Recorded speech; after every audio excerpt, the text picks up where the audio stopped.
What's up, guys? Today what we're going to do is we're going to split a algebraic fraction into two partial fractions. So let's look at this example. Write 7x minus 3 over x minus 4x plus 1 as two partial fractions. Well, if they're in partial fractions, then it means it's in this form. 7x minus 3 over x minus 4 x plus 1 is equal to a over x minus 4 plus b over x plus 1. Okay, that's all that means. Now all we need to do is work out what a and b are. The way we do that is we can times both sides by the denominator. So 7x minus 3 is equal to a times x minus 4 x plus 1 plus b times x minus 4 x plus 1, and it's all over x minus 4, and this is over x plus 1. Okay, cool. Now, what we are doing here is we can cross multiply. We can cancel out one of these factors from the partial fractions. So in this case, we cancel out x minus 4, and here we cancel out x plus 1. So therefore, this is the same as a times x plus 1 plus b times x minus 4. Okay?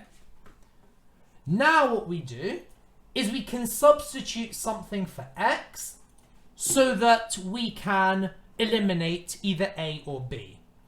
I'll give you an example. When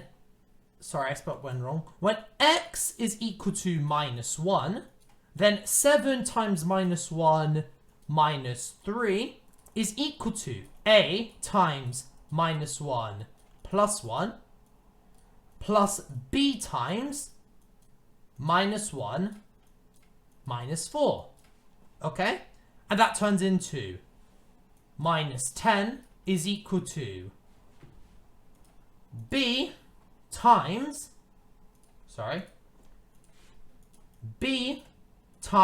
minus 5. What about a? Well, as you can see, minus 1 plus 1 is just equal to 0. So therefore, we can eliminate a for now. And if we do this, we can get b is equal to 2. Okay? So we know b is equal to 2. Now all we need to do is eliminate b. So now when x is equal to, well, you saw what we did here. Here it was minus 1, and here is 4. Okay? Because when it's 4, this bracket has to equal 0. So therefore, 7 times 4 minus 3 is equal to a times 4 plus 1. Okay? 7 times 4 is 28, so then this will be 25 is equal to 5a. And so therefore, a is equal to 5. So therefore, now we know what a and b are, we can safely say that 7x minus 3 over x minus 4 x plus 1 is identical to 5 over x minus 4 plus 2 over x plus 1. And therefore now, this big fraction here can be expressed as two partial fractions. Is this video helpful? Make sure you subscribe so you never miss a video like it again. Now, what about if we have a squared term on the bottom? In this case, we have to put it as three partial fractions. 3x minus 52 is of course going to be sorry, let me just write the denominator. It's of course going to be b over x squared plus c over x plus 4. However, because we are multiplying a factor that can be rooted, we need to add another partial fraction a over x, right? So if this were cubed, it'd be the same thing. We would have to do it up to the order of the unknown that we have, okay? And then the rest is pretty straightforward. It's the same as it's been. We have to times both sides by this, so therefore 3x minus 52 is equal to a times x plus 4 plus b times x plus 4 plus c times x squared, okay? As shown in the previous example. If you don't understand how we got to that, look at the previous example and it's the exact same thing. I've just skipped the step where you cancel out. Now all we need to do is multiply, substitute a number in for x. So because we have an x that's just on its own, let x equal 0. That means then that 3 times 0 minus 52 is equal to 0, because that's just a times 0, plus b times 0 plus 4, plus, again, another 0.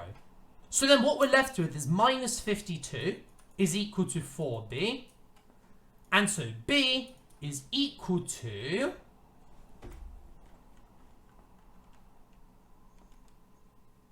13, or negative 13. Now, let's sub in another number. Let's let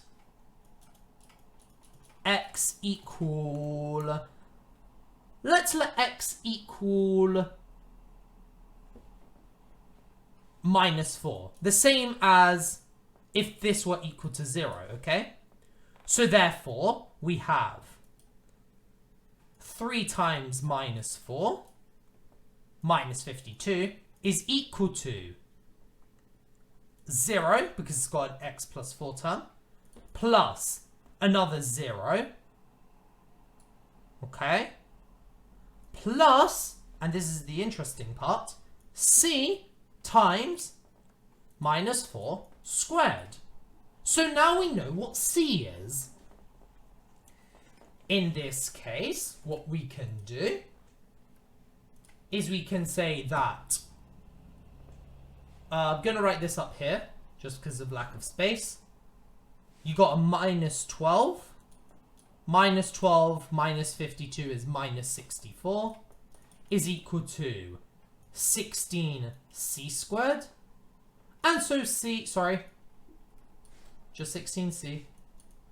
And so therefore c is equal to 4. So that's 1, that's 2. So how are we going to work out what a is equal to? Well, what we can do is we can let x equal anything we want, as long as it's not 0 and as long as it's not minus 4. We can let's just let x equal to 1, just because of simplicity.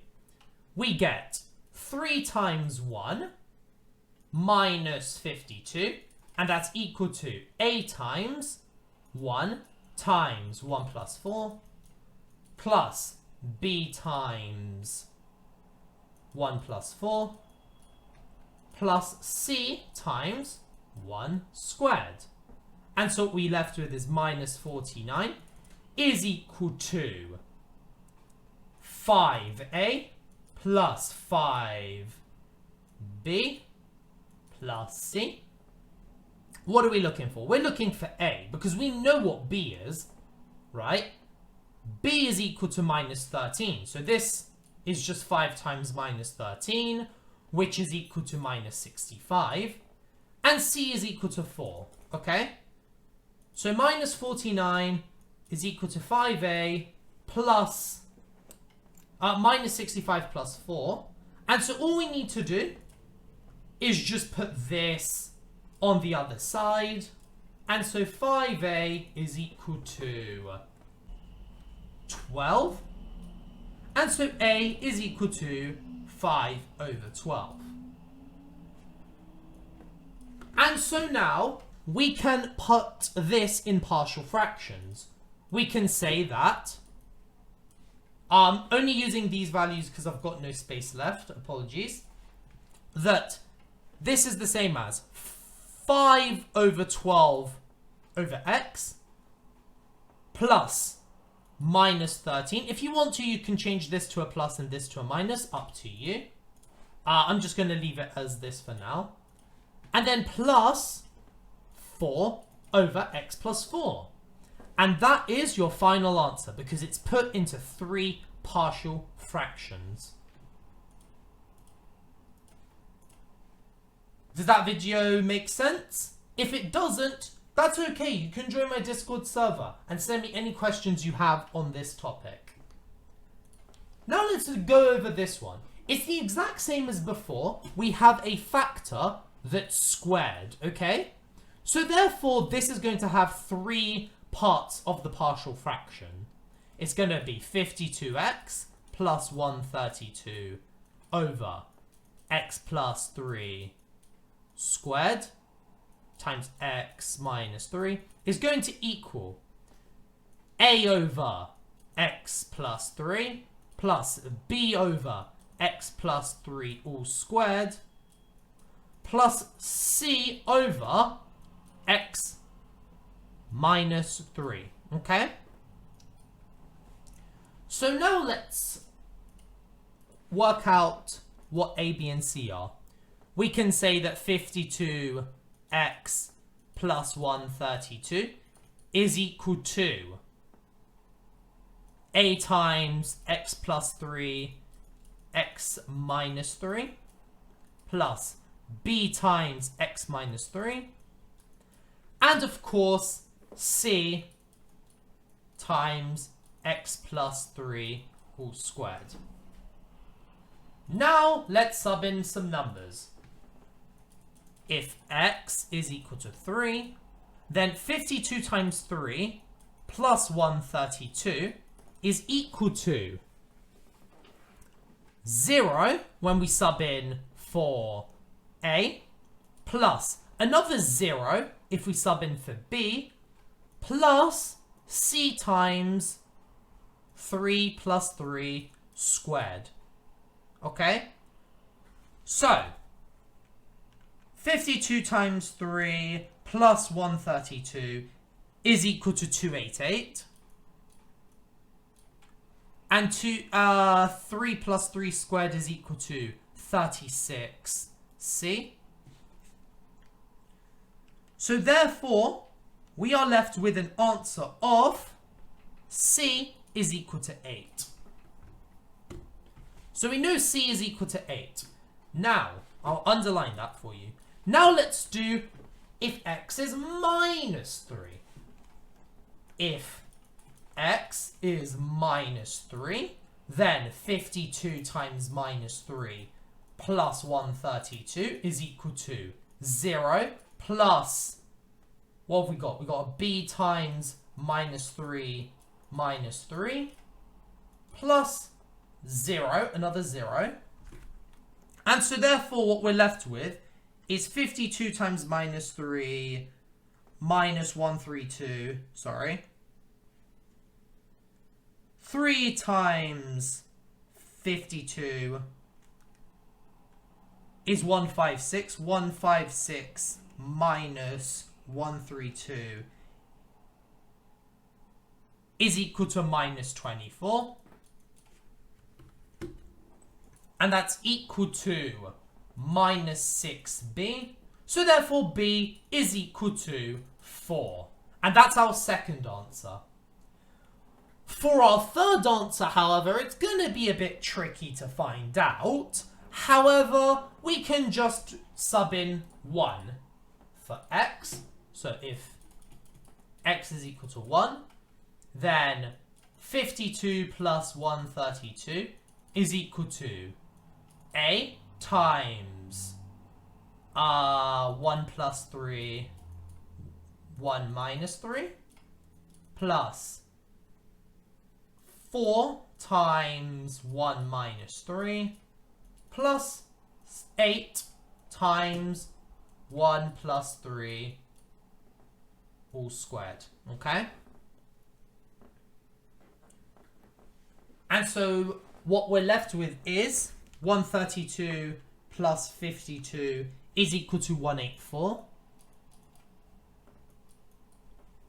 And then we are looking for a. The coefficient of a is minus 8. A.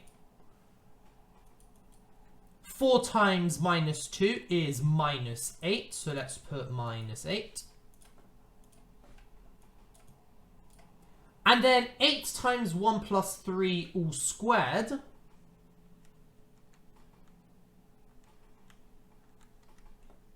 That's just going to be 128. Okay? And so therefore minus 8a is going to equal 184 minus, what's 128 minus 8? 120. 184 minus 120 is 64. So a is equal to minus 8. And now we can put that as our final answers. A is equal to minus 8. B is equal to 4. And C is equal to 8. And that is our final answer. Now there's one more example I want to go over because it's one that trips up a lot of students. What about an example like this one where we have a factor, which is a higher order that cannot be factorized? How will we put that in partial fractions? What we're going to do is we're going to assume that x is on the numerator. And I'll show you what I mean. So 7x squared minus 4x over x plus 1, x squared plus 1 times x minus 2 is identical to ax plus b over x squared plus 1 plus c over x minus 2. Okay, so the important thing to note is that we need to have an x term that's lower than the order that we have on the denominator. Now let's do the exact same thing that we've done for the rest of our examples. 7x squared minus 4x is equal to ax plus b times, sorry, that should be uppercase, x minus 2 plus x squared plus 1 times c. All right? And now let's sub in some numbers. So first, let's do if x is equal to 2, then 7 times 2 squared minus 4 times 2 is equal to c times 2 squared plus 1. 7 times 2 squared is 28. So that's just 20 is equal to 5c. And so c is equal to 4. Now here are the big ones. We can see that a is multiplying by x. So to eliminate a, let x equal 0. And so what we're left with is 7 times 0 plus minus 4, excuse me,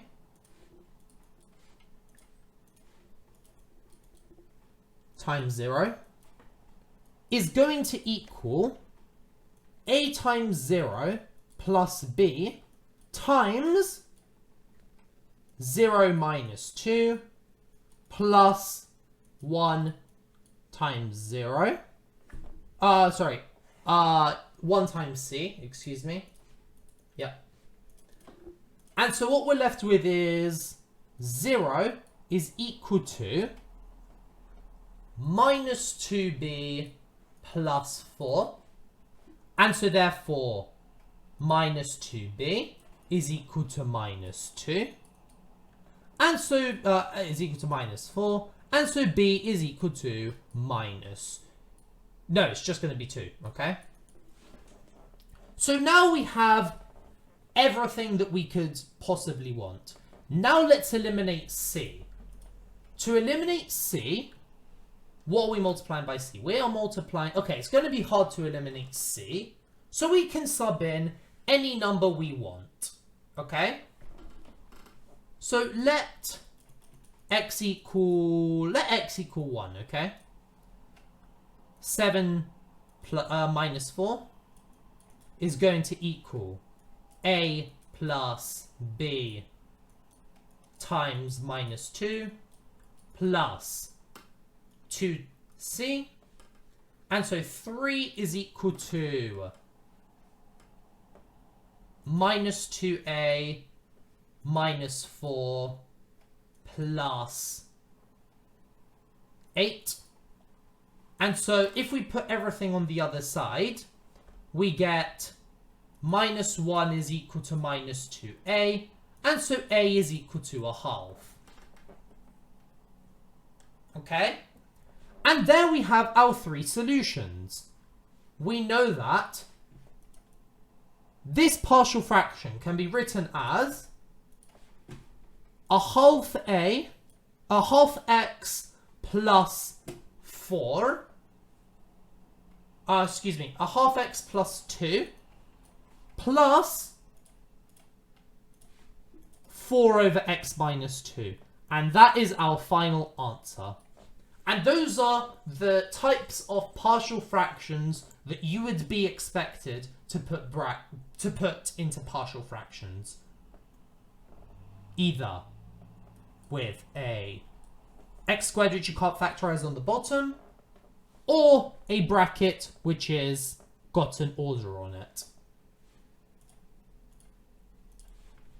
Thank you guys for watching. I hope this video made sense. If you guys want to pass your exams with flying colours, drop me an email to get tutored by me. I will drop you a meeting and a quote. Keep on learning, as you have no idea what you're capable of doing.